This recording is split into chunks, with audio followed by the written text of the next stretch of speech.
Your Excellency, I just want to welcome you again to Maono. I told you that in this place we have 700 changemakers. These are just some of them. These are just a few of them who are here today. And this is not my event. This is not my portion of the event. Mine ended back there. This is theirs. And so very soon I'm going to be handing over to Angel, who will be taking us through this session. But the main thing that I wanted to mention to you here is that here in front of you are leaders of community-based organizations who are working in many different sectors in our communities, from across Malindi, Magarini, and some of the other sub-counties. There are journalists here, there are content creators here, there are photographers here, very many different kinds of people who care about this county and who are doing a lot of work to try and support this county. And so right now what I'm going to do is I'm going to hand you over to the Executive Director of the Green Halo Initiative, who is sitting to your right, and she will be telling you what you're going to be doing. Green Halo Initiative.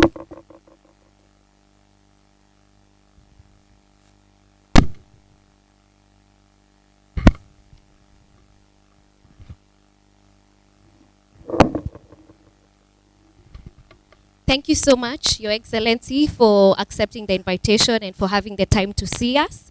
And I want to, before I begin asking my questions, I want to really congratulate you and commend you for the support that you have accorded the students in Kilifi County. 2,759 students ambao umelipia 4 years completion pale shuleni. Thank you so much, because I understand hiyo ndio shughuli ulikuwa nayo kabla hujafika hapa leo. So thank you so much, and endelea ku support community ya Kilifi.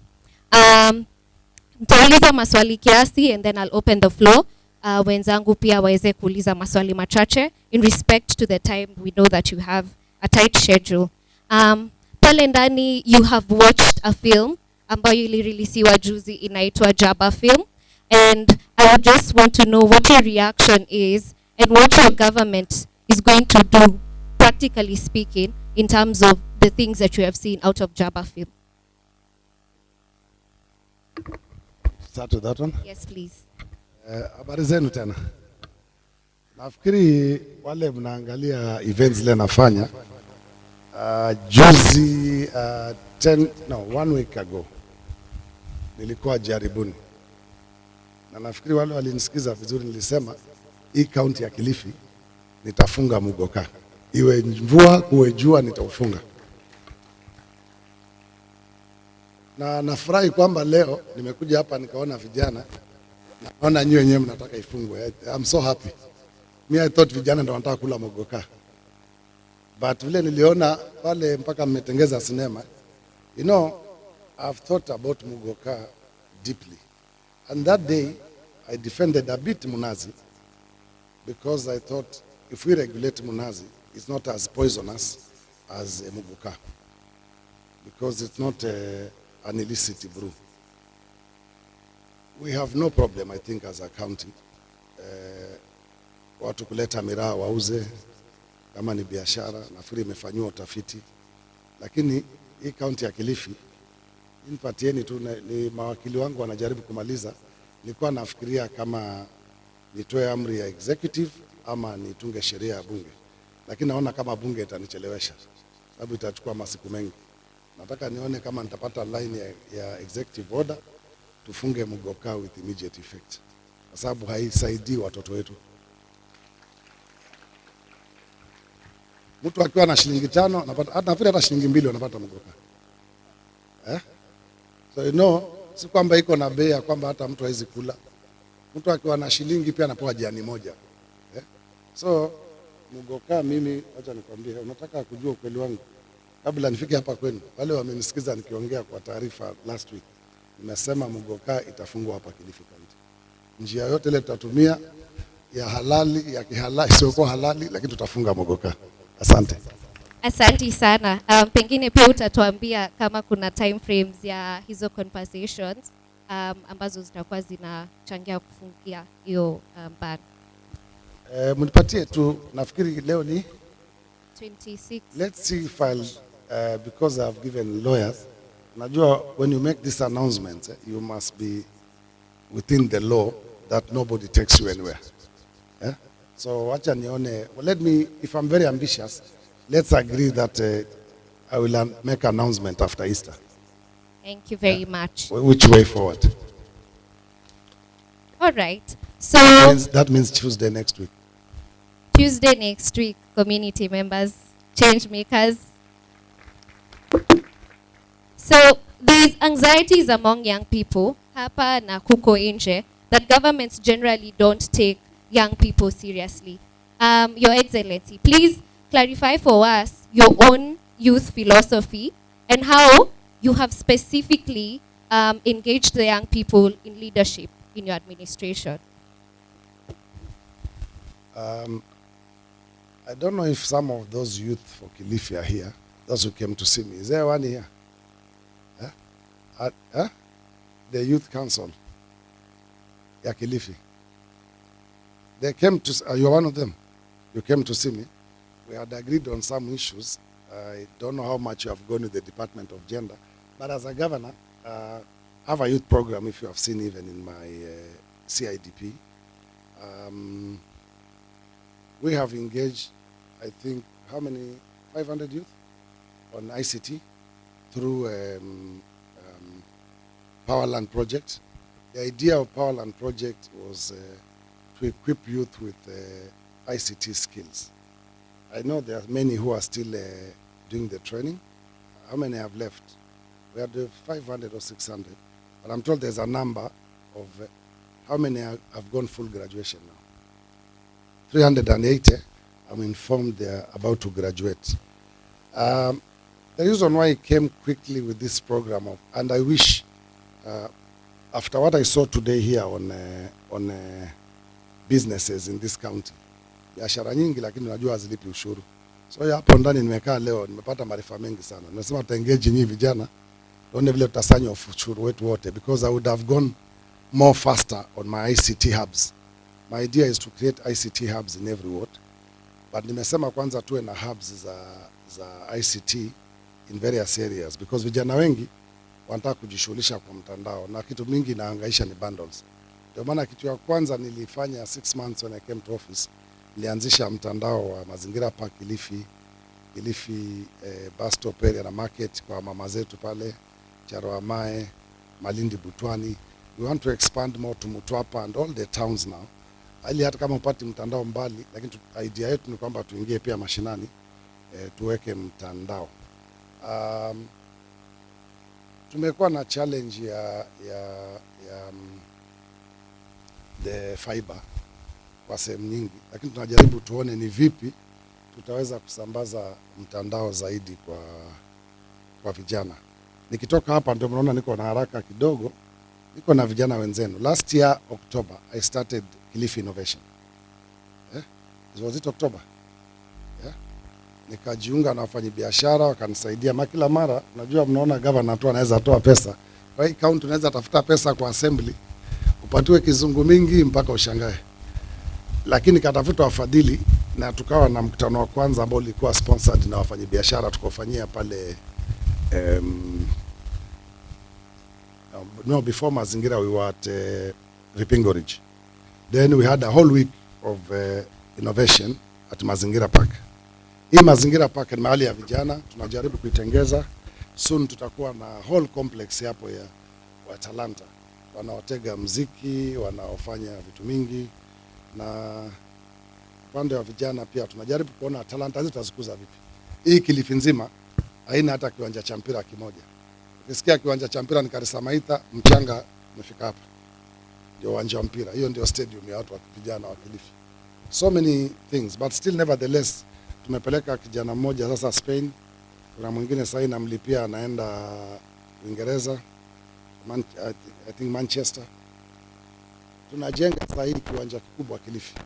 Kabla nije hapa leo nimekuwa na mkutano na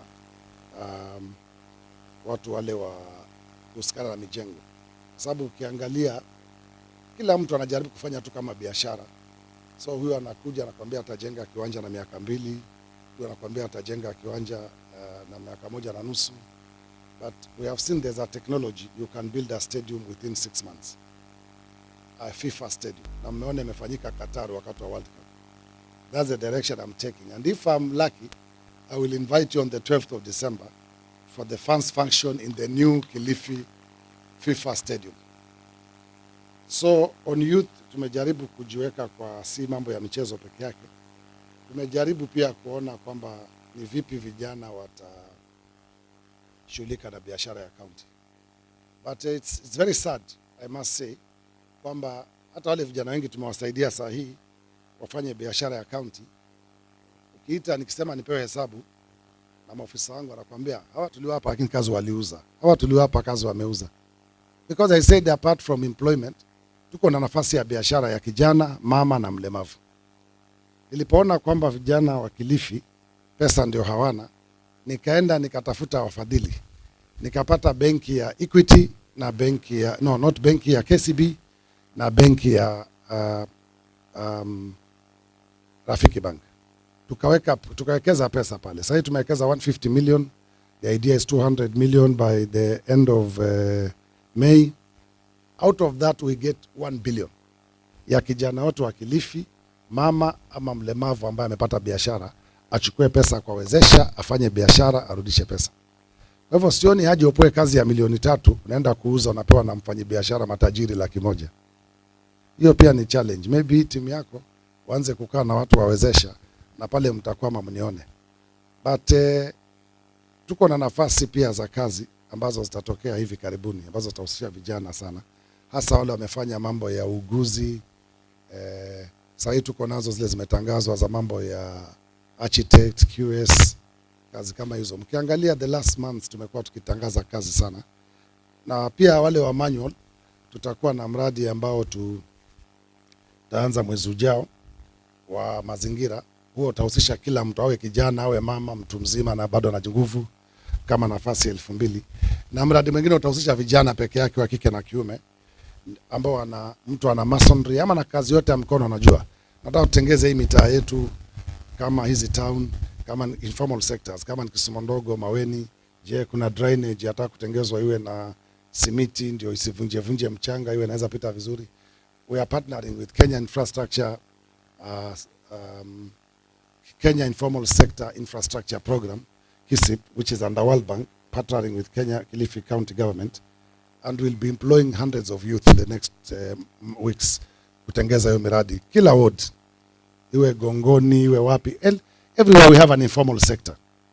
Yeah, tuweze kufanya hizo. Kwa hivyo wale ambao pia wana ujuzi kidogo ama chochote kile mtu anaweza kufanya ya kuweza kujimudu kidogo kikazi, sababu hatuna kazi za kutosha katika county.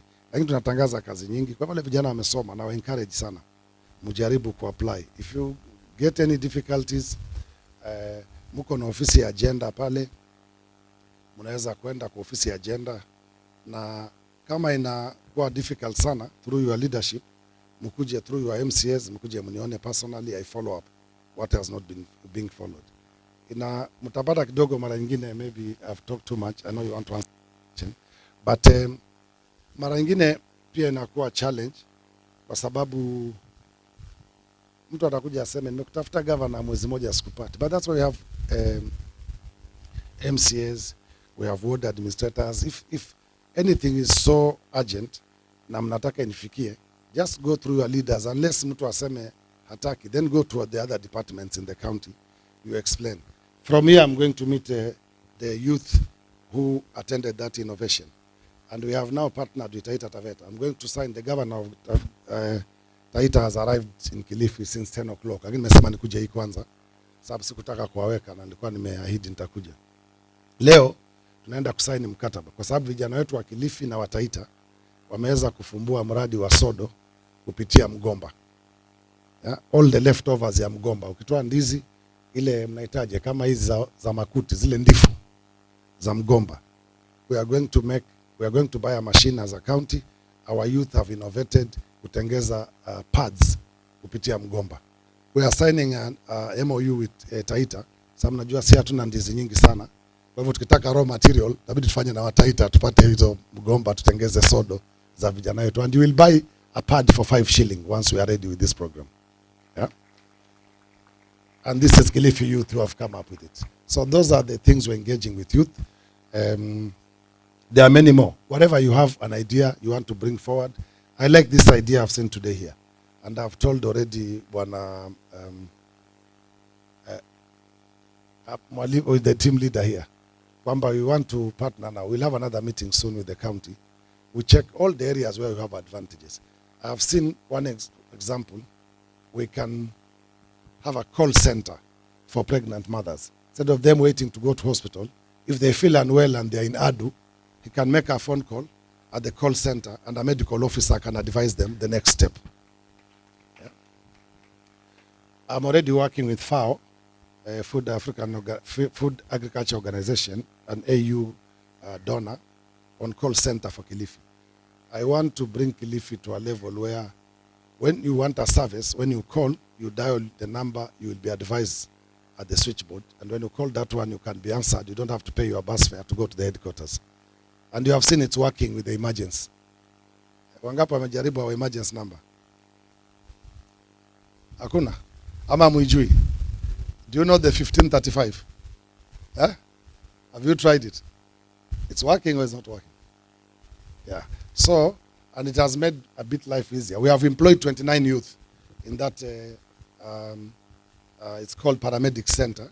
Tuliandika vijana 29 ambao wamemaliza mafunzo ya uguzi na wakatrainiwa na St. John Ambulance. Sasa siku hizi ukiangalia service yetu ya ambulance imechange kidogo na ni vijana wadogo sana. I think the oldest maybe madaktari. Yule mzee kabisa kwa ile timu ni kwa miaka ngapi? 25, 35. Hivyo ni vijana tumechukua, tumeunda paramedic center just for emergencies. Vijana wametrainiwa, they are hands on, they are quick, they are very switched on. Kwa hivyo we want to work more with youth in all the areas you will suggest. Give us ideas like you have today here. We will create employment. Okay, go on, shoot another one. Thank you very much. So water is a major challenge in Kilifi County. We have seen very harsh weather conditions. Na hata sasa, it's the most hottest Malindi has ever been. And so we know some of the causes, which are massive deforestation. Tell us what you are doing to manage the water challenge and the deforestation challenge because they go hand in hand.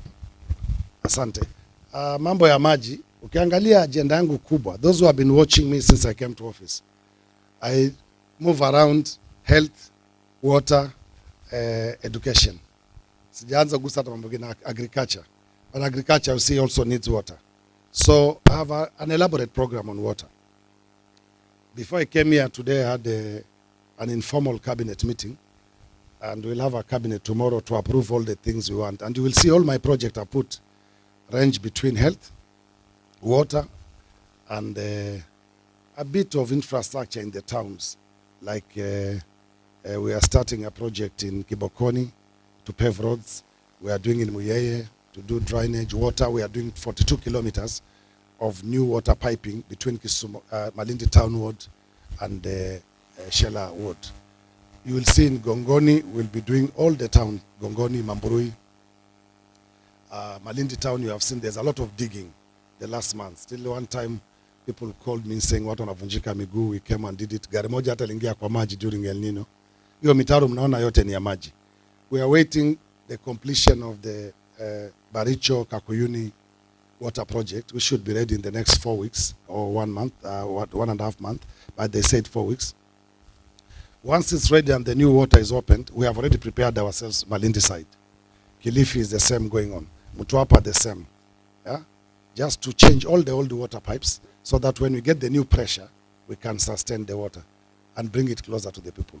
My idea is by 2027 to reduce, already we want to reduce the water distances.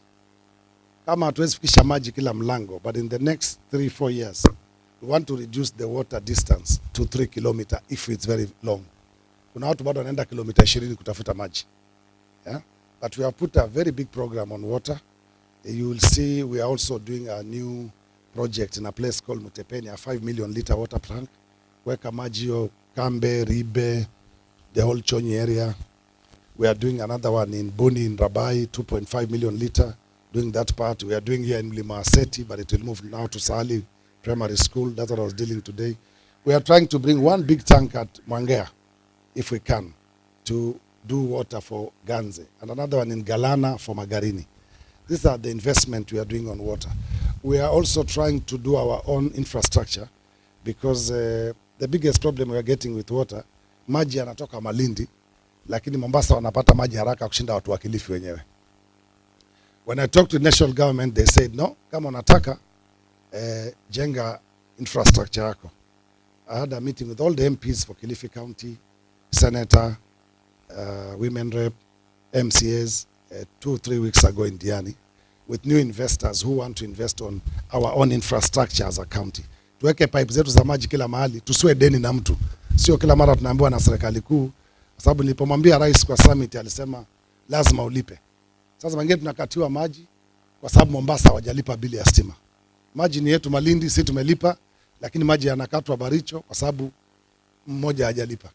So nataka tutengeze infrastructure yetu, na tutaanza mwezi wa 7 kuchimba kisima chetu cha kwanza kama kaunti ya Kilifi huko Baricho. Tatugharimu karibu milioni 120, na tayari tumeanza kutengeza pipe kutoka Garashi mpaka Marafa, ili tukichimba hicho kisima iwe ni maji yetu, hatulipi mtu shilingi. Tunaweza punguza bei ya maji kwa wananchi wa Kilifi, walipe bei rahisi. Tuko na mikakati mingi ya maji, na Mungu akitujalia mtaona. Juzi nilikuwa Tangatsini, mliona hawajakuwa na maji I think since independence. I've done a new project now 9 kilometers. In the next 30 days I'll be back in Tangatsini doing another 12. That will be 21 kilometers. Then there is another line coming from a place called Palakumi in Ganze, going around all the way to Mwijo, meeting with that one. I have another one doing in Chinyume. There's another one I put money today from Matanomane all the way to Muriachakwe to make sure that the whole Sokoke has water. So I have an elaborate program on water projects. Nyinyi munipatie wakati, Mungu akiniajalia mtaona kwa macho, sitaki kuongea mingi hapa. Asanteni. Nisagusia mambo ya mazingira. We have a program ya mazingira. Wale ambao mnafuatilia assembly yetu, nilipoingia katiba yetu ya county ya mazingira ilikuwa inasema county inaweza kutenga 0.5 on its budget on environmental issues. Nikachange hiyo sheria sasa, nikapandisha kwa sababu mazingira siku hizi ni muhimu sana. Ndio mnaona janga lote tuko nalo. Tumepandisha kutoka 0.5 to 2%. Tayari leo katika hiyo mkutano tumekuwa nao, sisi kama county tunachanga katika hiyo 2% 69 million kwa hiyo mfuko wa mazingira, and we have already received last week donor fund of 136 million. That will make 200 plus million, hoping we can graduate slowly to get more money which we can involve youth and other people on restoration of our forests and the other climate change effects. On that same note, dump sites inahamishwa, na kama inahamishwa inaenda wapi? Dump site have been a big challenge. Kila mtu anataka ihamishwe. Kitu ya kwanza nataka kuhamisha Malindi ni kichinjio, which I will do soon hopefully. Kwa sababu iko town ni uchafu, na hapo mahali tunataka tupabadilishe, vijana mnaweza fanya biashara hapo. But dump site ya Malindi, we have just found land in somewhere in Mayungu, which is a bit interior. But you see Mayungu again is growing. So we need to find a permanent solution. Ni kwamba kwanza we need to fence that 18-acre land, but we need to make landfills ndio tuwe na create kazi pia pale ya watu wanataka kuchagua plastic, chuma na vitu vingine. So we are not creating another dump site ambayo italeta moshi ule unaumiza watu kama ule pale Kasorina. So we are working on the inaitwa waste management. I just talked with the Governor Sakaja yesterday. Nairobi is Chinese who want to recycle and produce power. I think for Nairobi, Dandora, they are going to get about 14 megawatts. These people will see Easter tuangalie between does Kilifi alone able to do the takataka is enough, ama itabidi Mombasa pia walete zao pande hii. If it comes, we get from Mutwapa. followed by Malindi, then Kilifi. So I want to see the central place. Hata kama tutaanza waste management, mahali ambapo uchafu kusanywa, it would be worth for an investor to do that project. So we are really following up. Waziri Omar is from Malindi, is a youngster like you. He's the only youth CEC we have, I think. No, he's not the only. The others who are under 35, like Naftali. But Waziri Omar is 27. He came when he was not married 1 year ago. Now he got a wife and a baby. So, and he's working very hard. So he's a youth like you. So wewe rais uende engage wa youth. Mukubaliane how quick we can do it. We are following that one. Walk to his office. Try also to give him more ideas. He's a youth like you. He can't chase you out. He's now turned 28, so he's still young, isn't it? Yeah. Asante sana. And I truly appreciate all the plans that you have. And of course, as Changemakers and community members, one thing tuko nayo in common with you is that we are here for the development of the community. And we are here to even support some of these plans and help the government be able to reach to the grassroots. Because it may not be really easy for your office to be down at the ground. Pengine la mwisho, I would just ask, sisi as Changemakers ambao ndio tuko hapo kwa ground, tunapitia changamoto nyingi sana kukufikia kwa ofisi. Who would be a liaison for us, and especially the Changemakers here in Maono space? Because we're already a working change-making community. We're already organized. We are here to work, collaborate, and network. So we would like a liaison. Who would be our liaison to your office? Good idea, because like when we spoke with the president last, I don't think much has been done. Kwa sababu najua follow up mara nyingine pia ni muhimu, kama vile anasema naitwa angel. You're really an angel. So what we do next time is, why don't we do this? Because we can't finish everything here now. Choose a small team. Yeah. Agree with Lynn before she leaves. Yeah. Then we'll come and meet in my office. Let me speak with the Public Service Board and see if I can appoint one of the youth in my office to coordinate all these things. You get a salary and coordinate. So we get a youth from the office who will work in my office. Their work to coordinate only youth. It's not that I don't have youth in my office, but they are not particularly coordinating youth. So we create one office which will be just working to coordinate the youth and these programs we are talking about. For me, they are very important.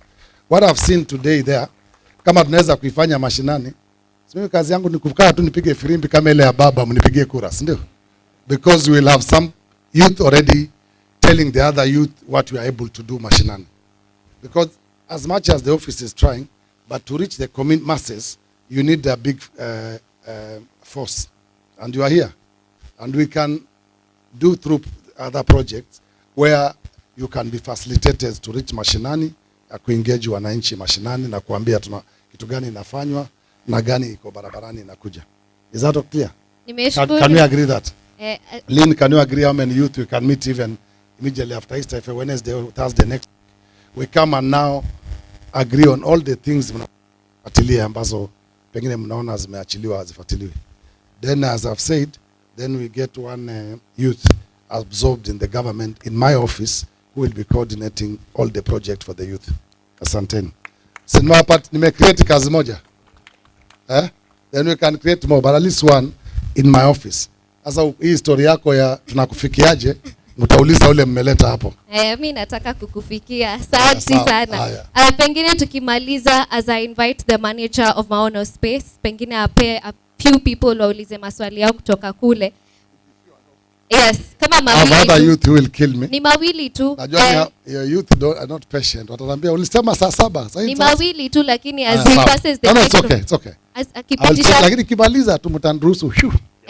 Akipitisha microphone, you can tell us what is your daily routine. Unafanyanga nini ukiamka na kabla ulale usiku? What is your routine?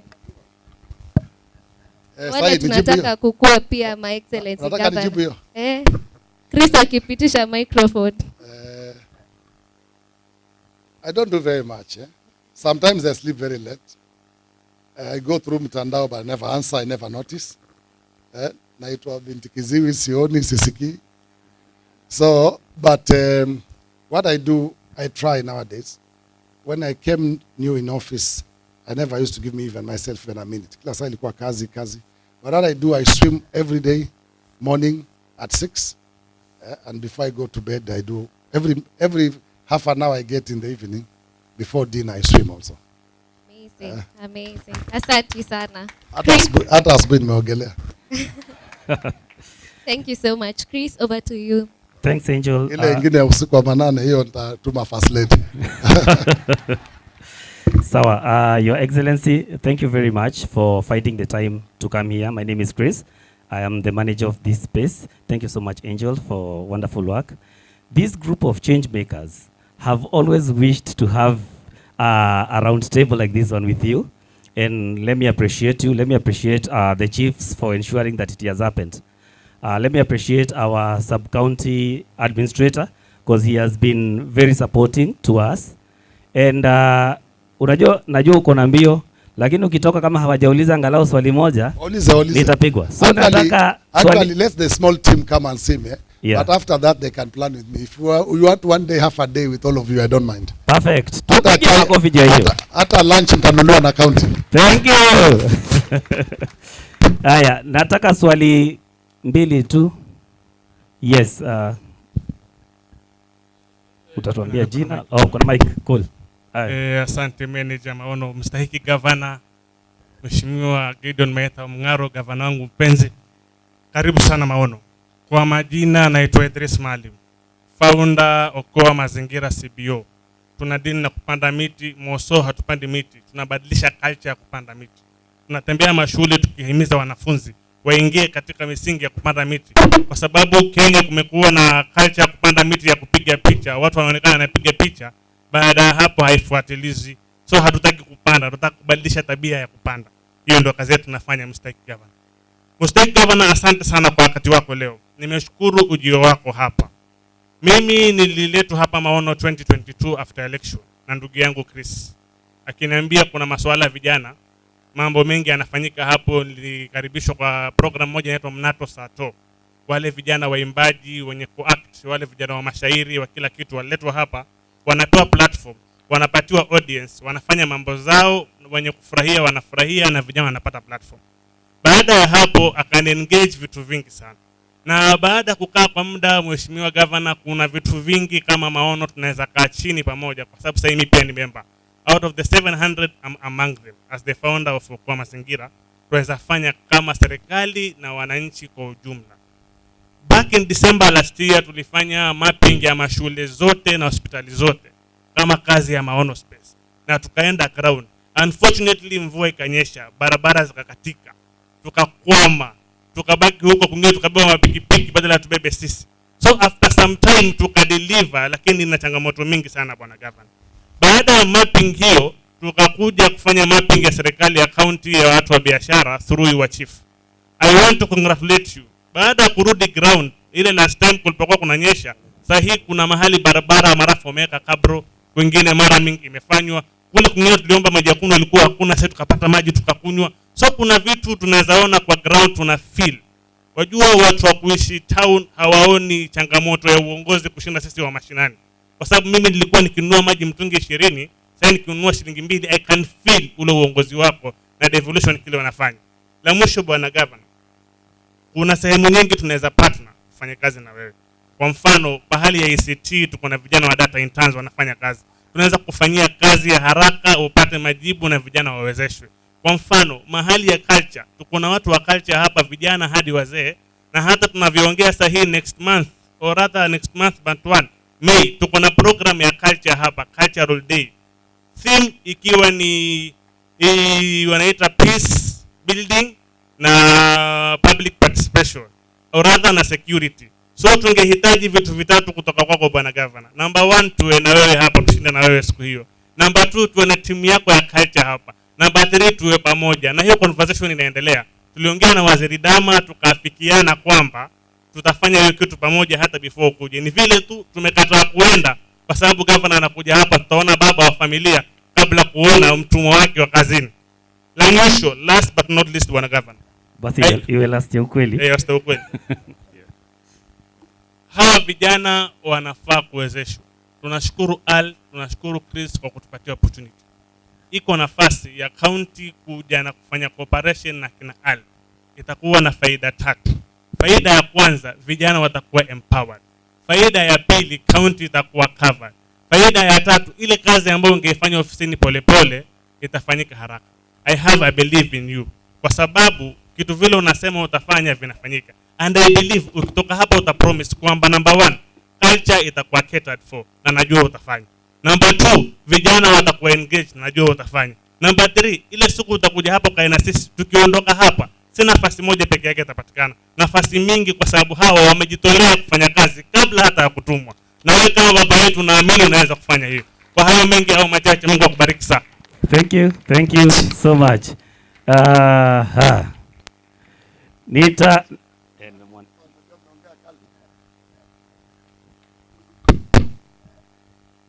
Habari zenu nyote.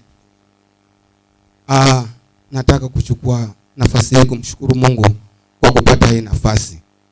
Mimi swali langu ni moja tu, dogo sana kwa Mheshimiwa Governor. Swali langu ni dogo sana. Mheshimiwa Governor, wazee wa Kilifi wanamaliza kuuawa. Wazee wa Kilifi wanamaliza kuuawa kwa tuhuma za kwamba ni wachawi. Na sisi tuna kituo pale ambacho wale ambao wamenusurika au wale ambao maisha yao kwa hatarini tunawahifadhi, lakini hatuja kuona mheshimiwa.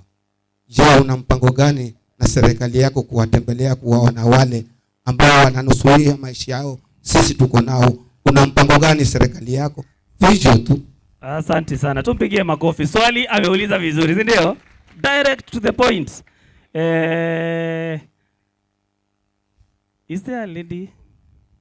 So, peana hapa kabla tupate a lady. Agenda balance. Thank you. Asante. Mimi naitwa Azani Ngumbao Toya. Natoka pale Marereni Magarini. Na niko na maswali mawili. La kwanza, Bwana Gavana, sisi watu wa Magarini ni kama sio watu wa Kilifi. Kwa sababu kule kwetu officers wana operate from Malindi. Sports officer wa Malindi ndio wa Magarini. Environmental officer wa Malindi ndio wa Magarini. Halafu sijui kule kwetu kama kukoje, kwa sababu all the ward administrators hawana ofisi. Sasa tukiwahitaji mpaka umpigie simu. Sasa sijui huko kwingine viko ama viko. Nimeona ni bora nikiliuliza hilo swali. Swali la pili, mimi natoka Girls to Women Foundation, ambapo ni shirika lina deal na haki za watoto kwa upande wa elimu, sanitation and open defecation. Tuko na program, nadhani umezungushwa, umepata kuna vijana wanafanya story ya Kilifi Youth in Tech. Bwana Gavana, ule mradi hivi sasa ni mwaka wa 2. Tumekuwa hosted hapa, tumekutafuta, tukaahidiwa. Lakini leo nimekuona, mimi ninaombi. Zile barua nimezituma kule nazo hapa, nikukabidhi mwenyewe hapa, halafu nirudi nikae. Thank you so much.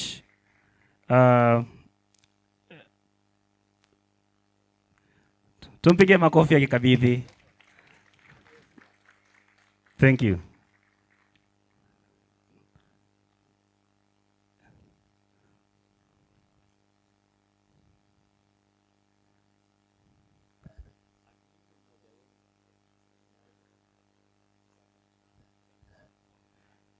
Thank you. Tulikuwa tumesema tunataka a lady ndio tu balance hiyo hesabu. Mmekuwa wanaume tu. Tunataka a lady ndio tu balance hiyo hesabu. Hata kule ndani wasichana ndio waliongea. Okay. Sawa, so whilst Esther anasimama be on point, nimeona kuna watu wanaitwa thespians. Wameinua mikono karibu wote, na kwa sababu sitaki nirudi niambie nilipatia kikundi fulani nini, nitapatia mmoja wao after Esther. Asante kwa hii chance ya kuuliza swali. Mimi naitwa Esther Gamema, nafanya kazi na shirika ambalo linaitwa Lit Initiative. Lit Initiative ni shirika ambalo linadili na vijana ambao hawakupata uwezo wa kumaliza shule, either wali drop school, primary school ama secondary. Swali langu ni kuwa, Your Excellency Governor, now that you are in the field and you are capable and you have shown us that you get investors, is there any way that you can help us get support and donors that can help us in the work that we do? Thank you. Thank you.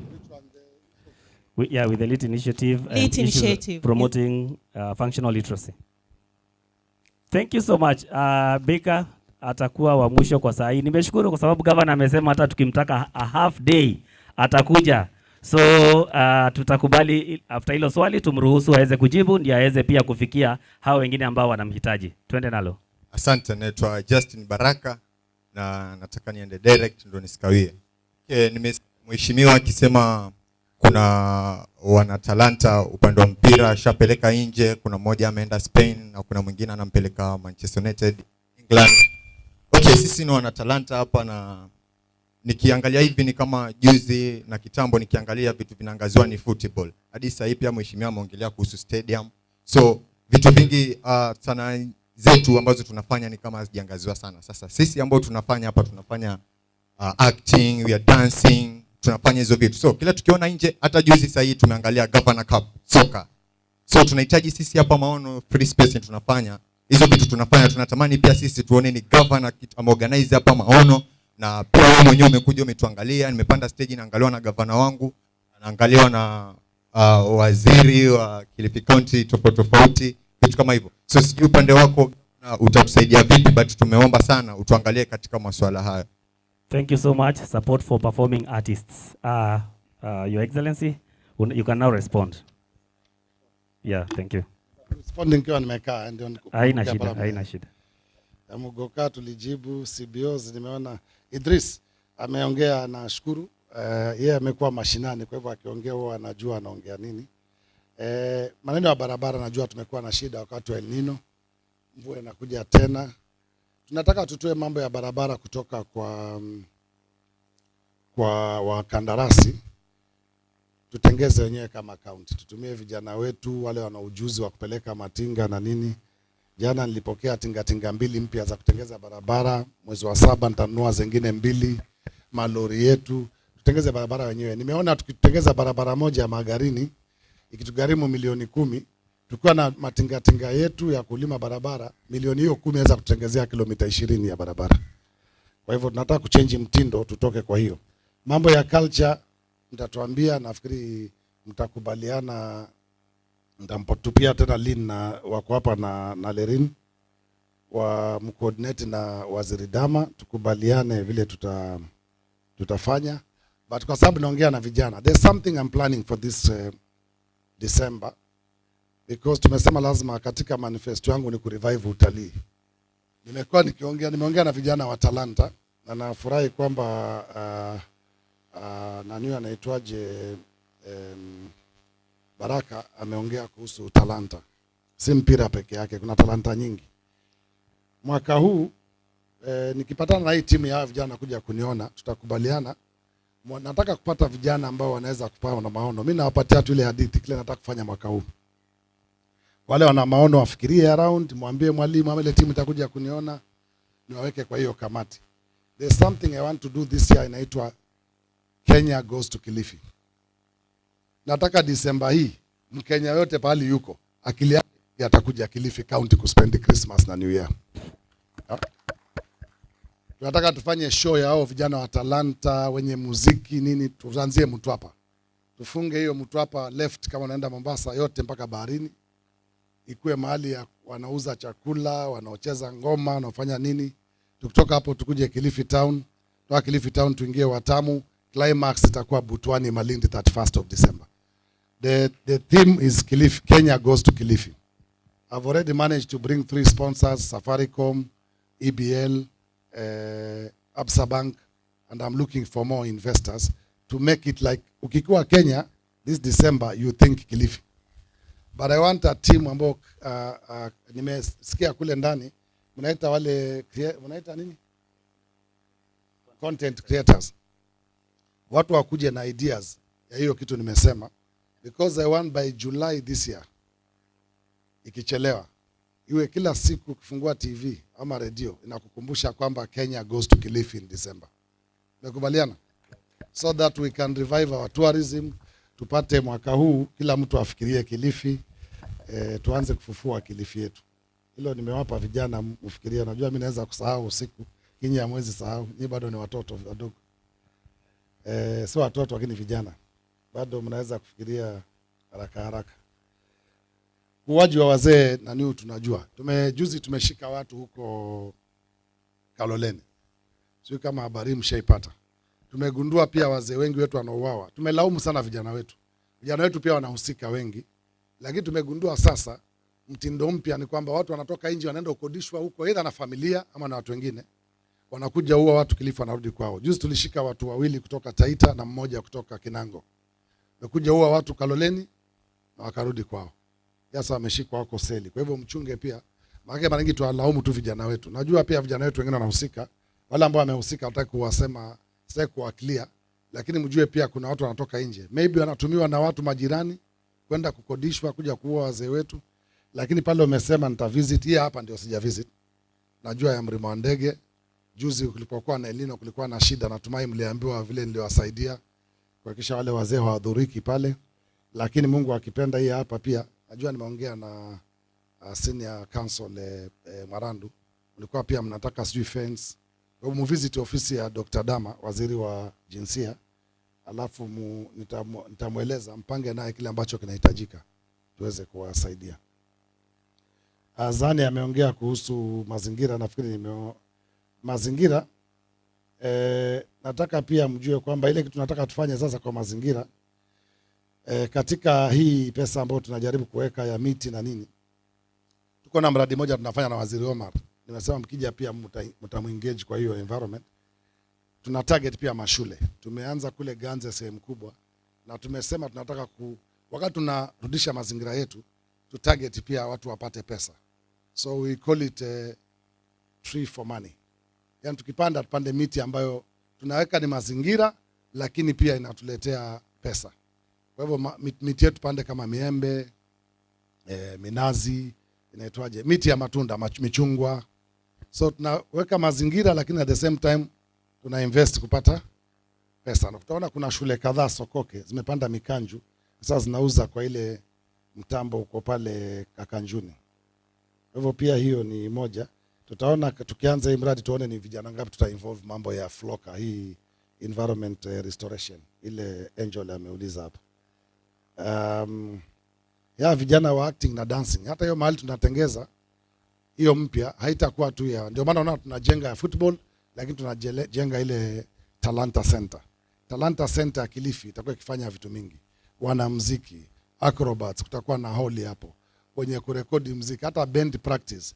Hiyo Talanta Center ikiwa tayari, una haja uje na gita yako. Wewe kama bora ni mwanamuziki, unapiga bendi, utakuja wengine ufanye mazoezi, kuna mtu akufuta vyombo avirudishe, mtu mwingine aje atumie waache hapo hapo. Recording itakuwa hapo kwa Talanta Center ya county. So hiyo vitu yote tuna plan. Najua kuna acrobats na wengine kidogo ni kama umesaulika, lakini mbali mambo ya mpira tumekubaliana mwaka huu kumekuwa na Governors Cup, mwaka ujao kutakuwa na the other disciplines, volleyball, handball, netball, vitu mingi, hata hizo talanta zingine. Waziri tumekubaliana walete pia michezo ile mingine ambayo haijawekwa. Na kwa sababu nyinyi vijana wacheni watangazaje mkasikia, mwaka huu Kilifi pia na host hapa Malindi Kisa Games. Kaunti zote 47 kuanzia tarehe 14 mpaka tarehe 21 zitakuwa hapa Malindi kucheza mipira ya Kisa. Alafu tarehe 21 mpaka 24 tutakuwa na beach games tena hapo Butwani, ambazo pia zita involve team zote za Olympics na za Kenya. Kwa hivyo Malindi itakuwa busy na Watamu, na kuanzia tarehe 14 Watamu kutakuwa na wageni 1000 wa Rotary kutoka nchi 12 za sehemu hii, Uganda, Tanzania, Rwanda, Kigali, wote watakuwa Watamu. Wala na biashara ndogo ndogo za tax na nani. I think kuna kamati ya county inaweka mambo ya usalama, ndio watu wa bodaboda wawe selected, wa tuktuk, ili watu wamechekiwa, sije mtu akachukuliwa na bodaboda wa Uganda tukaenda kumpata Gede Forest. Ili kuwe na discipline tukipokea wageni pia. Kwa hivyo tuko na mipango mingi tuko nayo mwaka huu, ili hii yote ni kujaribu kurudisha utalii wetu katika kaunti hii ambao ulikuwa umepotea sana. Mimi nimewashukuru sana nyote, mmeongea mazuri. na kama nilivyosema ile timu ndogo itakuja nione, mtapanga na lean date hapa. I can see you as early as next week. Tukimaliza kama mnataka tuje tukutane na timu kubwa, nimeona wengi mna maswali. Tuje, I had said I will do these forums in many places, watu waulize maswali. But you have given me a challenge now. I'll make them sooner than later. Kwamba sio hapa peke yake, through your teams tupange vijana hata wazee, kama ni mtu hapa, siku moja tunaenda kufanya open forum. Mimi nakaa hapo, watu raia wanauliza maswali. Ni mambo gani hatujafanya, ni gani tumefanya. Kwa sababu hiyo pia itatupatia ideas. Wacheni niwaambie, hii kitu nimeona hapa, tukifanya robo ya hii data ambayo mmekusanya hapa, hii Kilifi County tutaibadilisha. Kwa sababu watu wengi wale matajiri wanafanya biashara hapa, hawalipi ushuru, hawalipi leseni. Tumegundua, tulienda pale mtu hapa tukagundua maduka matano, mmoja analipa alafu anapiga photocopy wanaweka kwa wale maduka. Mtu wa county akifika tu akiona leseni, angalie imetoka wapi, anapita, kumbe watu hawajalipa. Kwa hivyo tunataka sasa pia tuanze kuweka ile inaitwa watermark na inaitwaje hii scanner, barcode. Tukija kwa duka yako tukifanya hivi, itatuambia leseni yako ni ya magendo ama ni ya county ya Kilifi. Kikutanya pesa nyingi, haya maendeleo mengine tunataka tutafanya. Na hii pesa hatuendi kuchaji yule maskini kule mashinani. Tunachaji wale ambao wanafanya biashara. Ama sivyo? Wewe fanya biashara ya bure, una pesa ufanya biashara, ile kidogo ambao ni ulipe ndio kazo kule mashinani na Wamboi wapate pia service, pia unataka uibe license. Kwa hivyo mtatusaidia sana. Nilikuwa namwambia team leader wenu hapa na huyu Alkas kwamba hii timu yenu tutumie tuone vile pia tutaboost hiyo ushuru. Sababu mimi na hakika hizi 24,524 businesses mli establish. Ukiangalia account kama kuna watu wamelipa hapo maybe ni 2,000 tu ama 3. Wengi hawalipi na wanaendesha biashara tu. Kwa hivyo mtatusaidia sana hiyo data na hiyo wengine ambao tumekubaliana. Tumekubaliana au kuwa na engagement ya all the leaders wa hiyo timu yenu na waziri wa county na chief officer wa county, ili kila mtu apelekwe through mambo ya health na kubaliana na nyinyi. Hospitali nyingi hazijamalizika. Wacha zile ambazo masema zimeanza kazi na hazijaisha vizuri. Kuna nyingi pia karibu 40 zilikuwa abandoned zikaachwa tu. Tumekuwa na kazi kubwa sana ya health, lakini naona polepole mnaona vile tunasukuma. Mkienda Malindi hospitali mtaona tumeanza kuibadilisha. Leo wameanza kutoa zile maiti zao. I hope wasitoe haraka kwa sababu hapo nataka kujenga ile Kilifi Accident and Emergency Wing. Nimecheleshwa na hiyo maiti ya Shakahola. Nimesukuma sana, nimeambia watoe maiti zao toka miezi miwili, na sukuma na serikali iondoe hiyo mili. Leo wamekuja, nimeongea nao, wanasema wanaondoa mili 7 peke yake. Wanatazamia hii wiki watoe 33 bodies. The bodies are 400. Tutoe hapo hiyo mochari yenyewe, nataka kuitoa hapo. Ende huko nyuma. Hiyo Malindi hospitali imekuwa, ukija unafikiri kama nikiingia audit hata mimi nitaingia pale.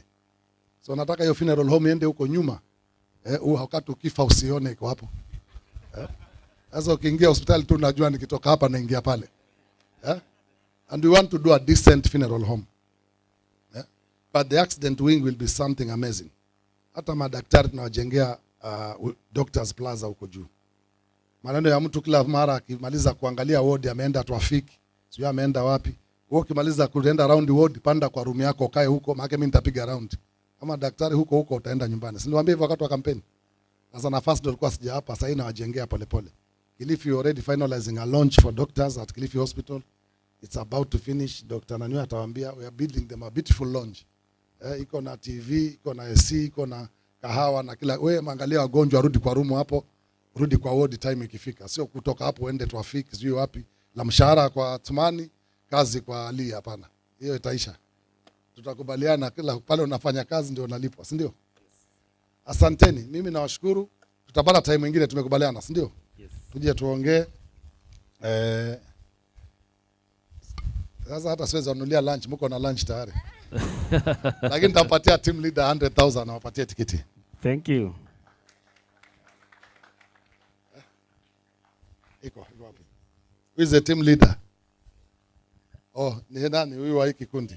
Haya. Sawa, mkimaliza lunch watawalipia bodaboda. Asanteni sana. Mimi nimealikwa lunch, lakini mtanisamee leo. Niko na vijana wenzenu wamengoja pale Kilifi. Wacheni kimbie na wengine wanarudi Taita. Nasikia kwamba mtaniruhusu niende tu. Utaturuhusu tufanye maombi ya kufunga. Ya kufunga ni sawa, hiyo ni sawa. Chakula ndio mtanisamee kidogo. Na wakati tunaenda kwa maombi ya kufunga, tunataka tukushukuru sana for the time that you've taken with us. Tunataka tumshukuru sana Kamau and Lynn and the other chiefs for the work that they have done to bring governor to us. Tunashukuru sana, na kwa hizo partnerships ambazo tunaanzisha leo tunaenda mbali na wewe. So asante sana. So we'll work together. Very good. Sawa. Tuombe. Bismillahirrahmanirrahim. Alhamdulillahi rabbil alamin. Arrahmanirrahim. Maliki yawmiddin. Iyyaka na'budu wa iyyaka nasta'in. Ihdinas siratal mustaqim. Siratal ladzina an'amta alaihim ghairil maghdubi alaihim waladdallin. Amin.